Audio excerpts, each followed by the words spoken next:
Hey, so I have a question for you. How much noise are you allowing to affect you? Notice I didn't ask you how much noise are you hearing, because we all get noise. Noise meaning opinions, stereotypes, um, things that are being said, things that are being done to that may limit you, that make you that you decide that I'm not good enough, that I'm not going to do this. You start having or cultivating fear and doubt and worry and shame and guilt.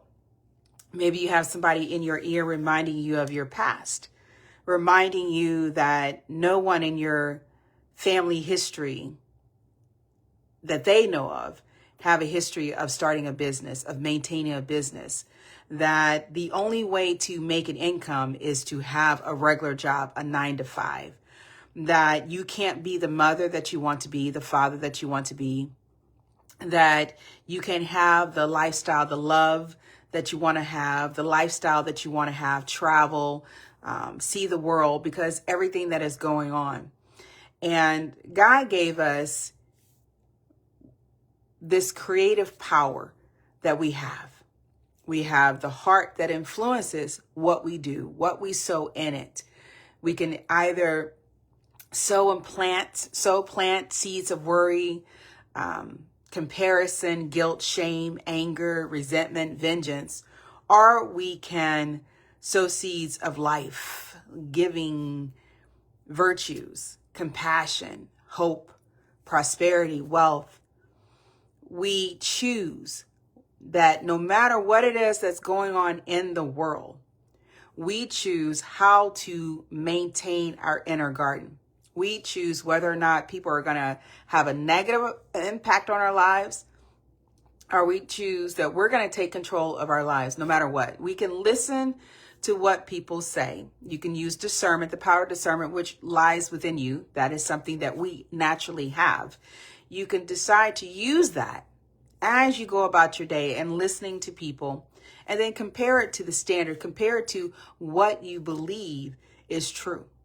My husband and I were watching Hustle, Adam Sandler. I hope I'm saying it. The Hustle, Adam Sandler. And there's this fictional character, Bo Cruz. And there's a point in it, and I don't want to give too much, but there's a point in it that he wanted something. He wants to be this great basketball player, right? But he was in this moment where this guy was talking a lot of noise, like demeaning, demoralizing stuff. And it was starting to get to his head so much that it affected his shots, right? They instead of being that swoosh 3-pointer, it was like boing, bricks. And that was one of the things that even Adam Sandler saw. And that was one of the things he worked on with him, is that no matter what people say, you keep focused on your goal, what it is that you want to accomplish. Because my mother told me that as long as people have tongues, they will speak. And people will speak and they will talk. They will talk about things they don't even know. They will share things that are rumors and what they were socialized with, what they believed about their race or culture, religion, etc. And it's when we allow these voices to control us to a point that we are literally frozen, that we feel like I might as well just do what everybody has done and not have these dreams or goals to do. Even though I have these gifts, even though I can do this so well that I know I can go in a business by myself and I can be successful, I still have these words that I'm still hearing and playing over and over in my mind, and unknowingly sowing it, cultivating it, nourishing it with those negative thoughts inside of your heart. And therefore, as the heart, as those messages go through your nervous system, which is the communication channel throughout your body, that it goes to how you thought and how you think and how you process information and how you begin to speak like other people are speaking. And I've talked about that before. That's when you know, oh, wait a minute, this isn't my thought. This isn't that awareness that you can have. This isn't my thought. This isn't how I used to think. I had good dreams. I had big dreams to do this. Those dreams have not left you. They are still there. They're just dormant because you allowed what someone said, didn't say, what someone did or didn't do, bury your dreams inside of you. Remember, bury your dreams, the ones that God has put on your heart to do. The reason why you are still alive today is because there is something that you are here to do. And that's when we begin to see that our lives have meaning and purpose. That's when we begin to say, wait a minute, I'm going to trust the divine within me, that it knows all, sees all, that it is the one that made me, not these people, not humans, not my aunt, my mother, my brother, my sister, my husband, my children. They didn't make me. And although they may mean well, they may mean good, it's through their fears that they're trying to protect me. They don't want to be shamed. They don't want to be embarrassed. And so therefore they say things that may not be encouraging because of their fears. But their fears do not have to become your fears. Recently I had someone I had worked with a while ago to help her pass her licensure exam. And even when she had took her exam, she wasn't sure how it went, but she shared with me through a text. She said, Tamika, people was telling me, I've been fighting the words of people saying that maybe nursing isn't for you, that, basically she should just give up. And she shared that with me the day she took her exam. And 2 days later, she found out she was a nurse. And just think, when you look back, and it's not about feeling guilty, it's about looking back and becoming more aware of who have I allowed to direct my path? What fears do I have inside of me? See, this is real because life is real. And you get 24 hours in a day to decide what you want to do with it, to decide, to choose, because life is about choices, right? So you get to decide, you have the power to decide if I'm going to believe you or if I'm going to believe this voice that keeps telling me that this is the way to go, that keeps nagging me that you should do this, that keeps giving me ideas about it, that is somehow encouraging me, calling my name, saying this is who you are, despite the circumstances that you see, despite the words that people speak, despite the looks, despite the stereotypes, the opinions, despite the closed doors. That many people have gone beyond those closed doors and have opened up new doors that have showed that through this determination and perseverance, they have showed this is what I'm here for. I love Sidney Poitier when he said, when I was watching a documentary, I don't know, maybe 3, 4, 5 years ago, at some point, that he said, this is what I'm here for, acting. This is who I am. And wouldn't you love to be able to say that? To say, this is who I am, regardless of what anybody else has said, anybody else has done, anybody projecting their pain, their fears on you, that I did it because this is what I'm here to do.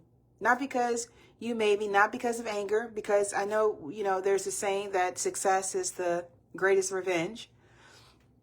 But honestly, if I'm still thinking about vengeful thoughts towards them, then that's not true success. True success is when you have detached from what someone else has done or didn't do or said or didn't say. That they have no impact on your way of living. That you decide for yourself. It's not based on anybody else's decision, but it's based on, in this moment, this is what I want. This is the life I want. This is the career that I want. This is how I want to raise my children. This is the foods that I want to eat. I want to take care of my body. See, all of that true self-expression is what I'm talking about. All of that comes to really taking on activities that benefit you. That you begin to see yourself as something that is priceless. Not arrogance, just a true knowing. Humility with a true knowing that I am here because this is where I'm supposed to be. And I choose my life, not anybody else. And it doesn't matter what you say. It doesn't matter what you do, what you don't do. That there's a calling inside of me that knows my name. That I rather, as Paul said in the Bible, or noted in the Bible, as is noted that Paul said, who do I obey? Do I obey you? Or do I obey God? Which one? So when you look at your life and you think about, I was going to talk about pure heart, but this is what came out today because my mom said, keep a pure heart. That was one of her life lessons and principles that I used, is that when you look at your life, ask yourself, who am I obeying right now? Am I obeying my emotions, my feelings of anger, resentment, shame because of what my mom did, my mom didn't do, my father didn't do, my brothers? Or am I living the life that is true to me? Because in your actions and your words, in our actions and our words, our heart speaks. Are we demeaning towards others? Or are we forgiving and have compassion? And we choose, hey, I'm going to live my life because you're going to live your life and I'm going to live mine. And so I just wanted to share that with you this week. A few topics there. But one of the things that can be very hard as we are, that can seem hard as we are trying to fulfill our divine purpose, as we are using every life experience that we have to our greater good, is keeping a mind that is centered, one pointed center, focus on what we are here to do. And that's what I learned about the life of Jesus. That was one of the principles that I loved and that attracted me to, his character, is what he was portrayed on TV. And it wasn't about whether it's true or not. It wasn't about, you can't have that. It was like, that's what I want. Don't you want that, where you are so focused, not just, when you're so focused on living your life and you're doing it in such a way that you're treating people right? That you know that every experience that you have is part of your divine purpose. It's not just the talents, your gifts. It's how you raise your children. It's how you eat. It's how you drink. It's how you speak. It's the way you live that influences everything that you do. That is part of your entire purpose. That is part of unveiling the truth that is within you, reflecting God when they see you.